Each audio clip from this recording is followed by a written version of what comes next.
But this is a rare event. These bites are probably due to a couple of confounding factors. First and foremost, that was a holiday weekend, so a lot of people in the water increases the chance of an encounter. And then secondly, with this impending storm coming, large coastal species are known to come closer to shore and increase their feeding activity. Put those two factors together and you got a series of unfortunate events. So obviously hurricane season comes every year, but you're thinking it was also just the timing of the 4th of July weekend, a lot of people out in the water. Can you speak of why that combination can be dangerous? Yeah, so more people in the water increases your encounter. More people, there's more commotion, a lot of splashing. If people are wearing jewelry, a lot more fishermen, all of that can make a shark more inquisitive and more likely to come up and investigate. Sharks explore their environment through their mouths. They don't have hands. And so they do something that's called bump and bite. And so they kind of bump something that they think they might be interested in or might be a prey item first, and then they come in for a test bite.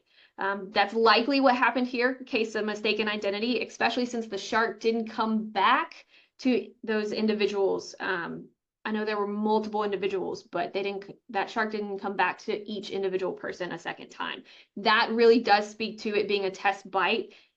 It's also why we say bite rather than attack. Attack means a shark is actively hunting for humans, and we are not on the menu.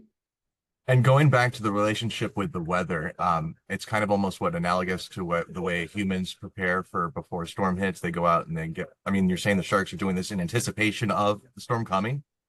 Right. So we watch the news and then say, okay, time to prepare. There's not an animal news channel, essentially. So the animal kingdom, even marine species like sharks, have a instinct of when those big events are coming and that they need to prepare. So these sharks are going out and feeding prior to this storm. And you're saying not necessarily, or not even likely that they were even seeking out humans? Definitely not seeking out humans, no. And why did you feel so confident about that? So again, we're not on the menu. We're very large organisms in their environment. And so if you look at what most sharks are feeding, especially those that we get in the Western Gulf, it's prey species, small bait fish, maybe some, 2 or 3 foot type fish, but they would have to, just based on their feeding style, we are not on the menu. And so as many sharks as I have touched, and I'm still here with all my fingers and toes, we're not on the menu or likely to be. And this wasn't some guy out by himself. I mean, in other words, we're thinking there are multiple sharks out in that environment. This just happened to be a chance encounter. Yes, so where there's one shark, there's likely multiple sharks. So yes, there were probably multiple sharks all around. In fact, if every time you go in the ocean, you are likely closer to a shark than you think you are. Do we anticipate more activity with more hurricanes on, in the forecast as the months go on? I mean, is this something that obviously keep in the back of our minds? It is something to keep in the back of our minds. We should just be aware when we enter into the ocean, we are entering into their habitat. And so you should just be aware in general when you enter into the ocean that you could be close to a shark and look around and see what's happening. If there's a lot of bait fish around you, maybe you need to move to a different area of the beach. And just to underscore just how rare this is, as we mentioned off the top, I mean, I think someone looked it up that like in the last 70 years, there's been maybe like 7 encounters. I mean, this is extremely rare. So not to blow this out of proportion, I guess, for the public at large. This is extremely rare. The fact I like to give is you are more likely to be bit by someone in New York than you are a shark. That is a great way to put it into perspective. One more thing, the work you guys do in terms of tracking them. I mean, you guys are aware at most times where these guys are, or at least a good sense. Yeah, so for those species that we have satellite trackers on, yes, we can tell you where they are in relatively real time. For other species that may not come to the surface as often, we use a different type of tag, and that's a little more delayed. I will also state that anybody that is interested more in our research or about these encounters, we have a Shark Week event next Thursday, and we will have a team of shark scientists there. So anybody can come talk to us one-on-one. We'd be happy to, talk through any of, not just our research, but these events, these encounters.